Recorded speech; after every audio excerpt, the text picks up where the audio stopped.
mentioned the scarves. Do you mind telling us a little bit about that? Would you brag on that for a second?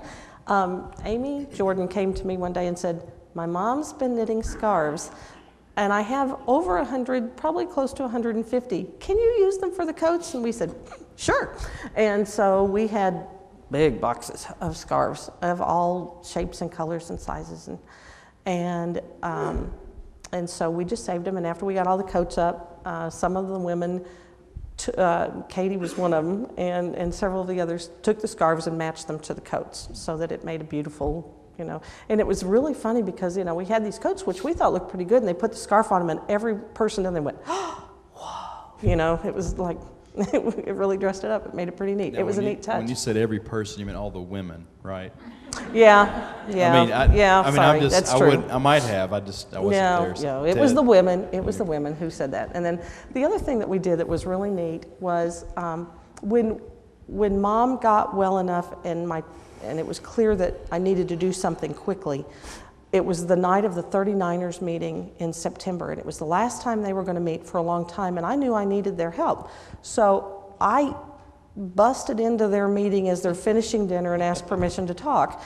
And so they allowed me to do that, and that night, Sandra Ladd said, I'll start writing notes. We put a handwritten note in every coat that had a pocket that said something like, God loves you and so do we, and God's faithful forever, and and things like that. And other people began to write notes. And so, we had, in one of the slides today, there's this little boy holding up this big bright piece of paper. That was one of the handwritten notes he had found in his coat pocket. A neat thing. Sounds fun. It was great fun until we ran out of coats. We had everything. In 90 minutes, we'd given away everything we had, and we had everything cleaned up by 11 o'clock. We were supposed to be open until noon, and everybody left, and we were all woohoo, and then we walked upstairs, and these people kept walking up to the door or coming up in wheelchairs or just probably another 100, 150 people that we knew about that came up to the door and needed coats.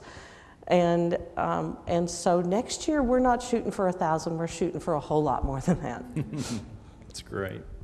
Ted, what else would you add? Your wife's done a great job heading this up, and I know she gave up a lot of hours, probably more than we'll ever know, to do this. And the thing that struck me was that the day of the event, it really was easy. It really was easy. A lot of people came in, they flooded. Think about this. The number of people that came through here in 90 minutes is more than we see come through on Sunday morning in our congregation. It's a lot of folks, both services, right? And they came into the lobby, and several of them had to wait an hour or more, and they had kids, and they were hungry, and some of them were starting to, crawl and do some things like that. All very pleasant. I think sometimes we kind of think that there's something intimidating about these people that are different than us, and there was nothing intimidating. They were very pleasant. I worked up here, letting them down the steps as we had room downstairs. All very pleasant. Didn't see anybody do anything out of the way. They made it really easy. When it was time for them to go down, they went down, got their coats, were happy, and they left. And I didn't hear anything downstairs that was out of the way either. It was just a very pleasant event. It just reminded me that it's just one person with an idea, and you take one action, and you ask for help, and God will make amazing things happen. Great point. Thank you guys so much for visiting with us and sharing with everybody here what happened. So great is a great thing, and who knows, next year we may have to take some pews out or something and set up the. Yeah, we do. All right, very good. Thank you guys.